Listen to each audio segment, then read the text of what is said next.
Assalamualaikum warahmatullahi wabarakatuh. Selamat malam. Pertama-tama yang saya hormati Bapak Cahyo Satrio sebagai dosen pengampu mata kuliah Sistem Basis Data. Perkenalkan kami dari kelompok yang beranggotakan saya sendiri, Muhammad Firmansyah. Lalu ada rekan saya, Listianto Hilmi Fauzan. lalu ada rekan saya juga, Jihan Putri Ferdina. lalu yang terakhir. Dan Muhammad Dafa. Oke, kita di sini akan membahas tentang organi organi organization of record in files. Nah, ini tuh membahas bagaimana sih cara data tersebut tuh atau record tersebut tuh disimpan dan diatur di dalam sebuah file pada database. Nah, ada beberapa metode yang digunakan yaitu heap, sequential, multi-level clustering, B+tree, dan hashing. Nah, masing-masing dari metode itu tuh memiliki cara kerjanya yang berbeda-beda, mulai dari penyimpanan yang acak, penyimpanan yang berurutan, hingga yang menggunakan indeks maupun fungsi hash. Nah, pada presentasi ini kami akan menjelaskannya satu persatu supaya lebih jelas dan mudah dipahami. Oke, untuk yang pertama akan dijelaskan oleh saya sendiri. Saya di sini akan menjelaskan yang heap. Heap file adalah organisasi file di mana record disimpan di ruang kosong di mana saja dan tidak dipindahkan lagi. Jadi si metode ini tuh sederhana, sama cepat juga buat insert, tapi pencariannya jadi lambat karena harus mereka recordnya satu persatu. Jadi eh, ada gimana ya? Pengibaratannya tuh, semisal kita menaruh barang di gudang, naruh barangnya tuh acak gak beraturan. Nah, nyimpennya mudah, tapi nyarinya nanti yang sulit gitu. Atau penjelasan lebih jelasnya itu, jadi si file itu adalah gimana ya? Organisasi file di mana si recordnya tuh dapat ditempatkan di mana saja gitu. Di dalam file bisa selama masih ada ruang kosong. Proses penempatan itu gak mengikuti urutan tertentu sehingga si posisi recordnya itu bisa berbeda-beda tergantung pada ruang kosong yang tersedia. Setelah sebuah record disimpan, record tersebut tuh biasanya tidak dipindahkan lagi meskipun nanti ada record baru yang dimasukkan. Nah, seperti analogi yang tadi, heap file itu kita ibaratkan sebuah gudang besar tempat barang-barang disimpan. Setiap kali ada barang baru yang datang, barangnya tuh langsung diletakkan di ruang kosong mana aja, dimanapun. Mau di kanan, mau di kiri, mau di depan, mau di belakang, mau di atas, mau di bawah. Nah, tanpa perlu diatur sesuai urutan ya. Barang yang sudah diletakkan biasanya tidak dipindahkan lagi dengan cara ini. Si gudang tuh masih bisa menampung semua barang tetapi posisinya tidak beraturan sehingga jika kita ingin mencari barang-barang tertentu, kita harus melihat-lihat atau mencari-cari ke seluruh gudang. Nah, itu penjelasan singkat tentang heap file. Selanjutnya akan penjelasan tentang sequential oleh rekan saya. Baik, lalu ada yang kedua, sequential organization record in file. Jadi, sequential ini merupakan metode yang paling dasar untuk mengorganisasikan kumpulan data dalam sebuah berkas. Jadi, di dalam organisasi berkas sekuensial ini, data-datanya tuh dibuat dan direkam secara berurutan. Jadi dari data yang pertama ditempatkan pada posisi pertama dalam berkas, selanjutnya ada data yang kedua ditempatkan pada posisi yang kedua dalam berkasnya, dan begitu pula seterusnya. Begitu pula pada waktu pengaksesan dan pada waktu berkas ini digunakan sebagai input, data-data tersebut harus diakses secara berurutan. Misalkan saja kita beri contoh, kalau misalkan pada penagihan iuran listrik ataupun air, jadi data ini akan diurutkan dari meteran pelanggan selama misalkan sebulan. Terus datanya itu akan dikumpulkan oleh pelanggan, oleh petugas, lalu datanya ini disimpan dalam sebuah file. Jadi filenya itu diurutkan dan diorganisasikan secara sekuensial. Biasanya itu diurutkan berdasarkan nomor pelanggan. Terakhir, pencocokan recordnya itu pada siklus penagihannya. Sistem itu akan memproses file data meteran untuk menghasilkan tagihan tersebut.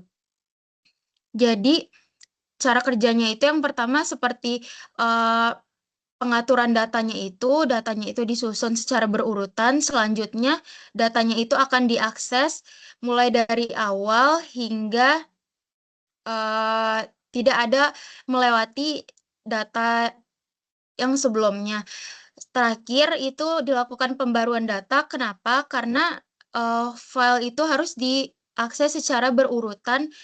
Dan jika ingin melakukan pembaruan data, maka file berkas itu harus dibuat secara baru lagi dan tidak bisa melangkahi file sebelumnya.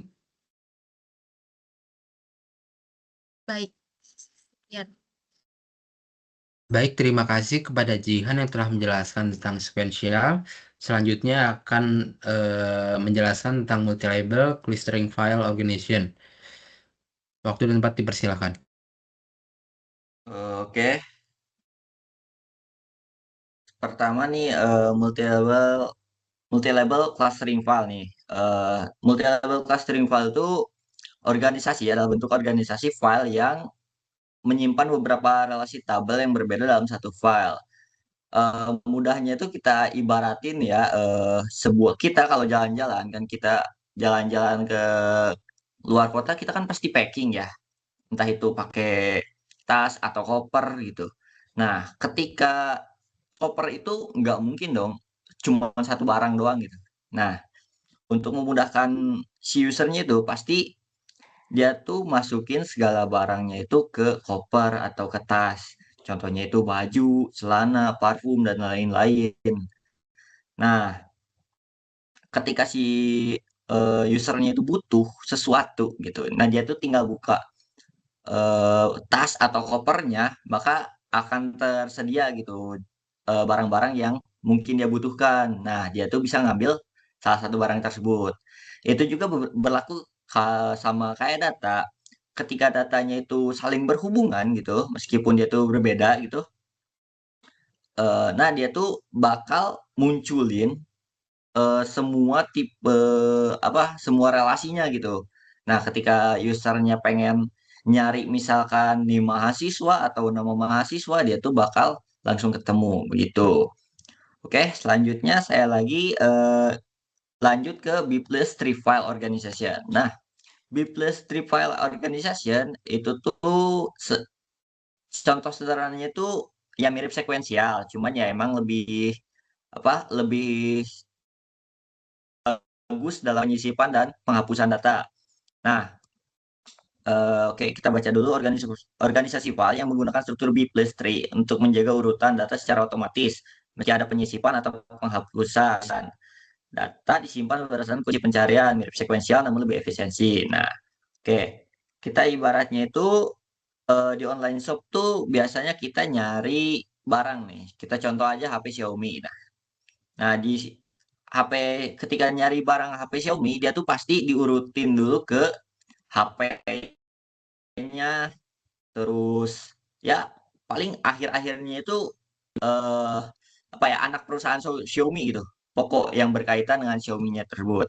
Nah, ketika dia tuh pengen ngurutin sesuai harga, sesuai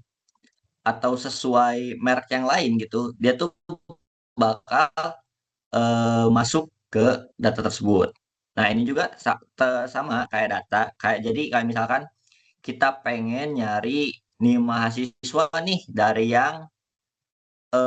yang terkecil dulu di belakangnya misalkan 0001 gitu. Nah, dia tuh bakal nurutin dulu dari 001 sampai ke berapa sekian gitu.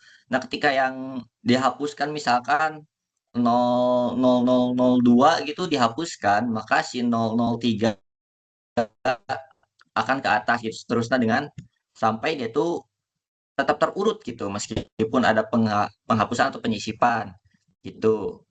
Oke, mungkin segitu aja. Sekian dari saya. Baik, terima kasih kepada Lesianto Hilmi yang telah menjelaskan tentang multi-label clustering file organization dan B plus tree file organization. Nah, yang terakhir di sini kita akan menjelaskan tentang hashing. Waktu dan tempat dipersilakan. Baik, di sini saya akan jelaskan tentang hashing. Jadi hashing itu adalah metode untuk mengatur data agar pencariannya bisa dilakukan dengan lebih cepat.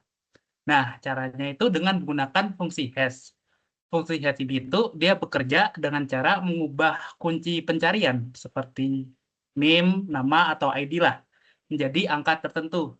Nah, angka tersebut tuh yang akan digunakan untuk menentukan alamat penyimpanan atau blok tempat data itu disimpan. Nah, jadi itu singkatnya hashing ini tuh dia mengubah kunci menjadi angka agar dapat langsung menemukan tempat penyimpanan dan menemukan tempat di mana blok itu disimpan lah. Biar lebih jelas nih, saya akan memberikan gambaran cara kerjanya. Jadi itu bayangkan misal kita punya lemari dengan banyak laci nih. Nah, setiap data yang masuk tuh dia akan diproses menggunakan fungsi hash. Nah, hasil dari fungsi hash itu tuh yang menentukan data itu tuh disimpan di laci yang mana. Jadi ketika kita mau menggunakan data kembali, kita bisa langsung ke laci tempat data itu disimpan tanpa harus kayak ngecek ke satu persatu lah laci yang mana. Contohnya tuh misal kita punya lemari dengan 10 laci lah kita bilang. Nah, fungsi hash-nya itu dia ambil name terus di mod 10. Nah, misal ada name yang masuk nih, 1, 2, 3, 4, 5. Nah, 1, 2, 3, 4, 5 itu kan kalau di mod 10 kan hasilnya 5 nih. Maka data itu tuh disimpan di laci yang kelima. Contoh, kalau ada name lain yang masuk, misal 1, 4, 3, 2, 1.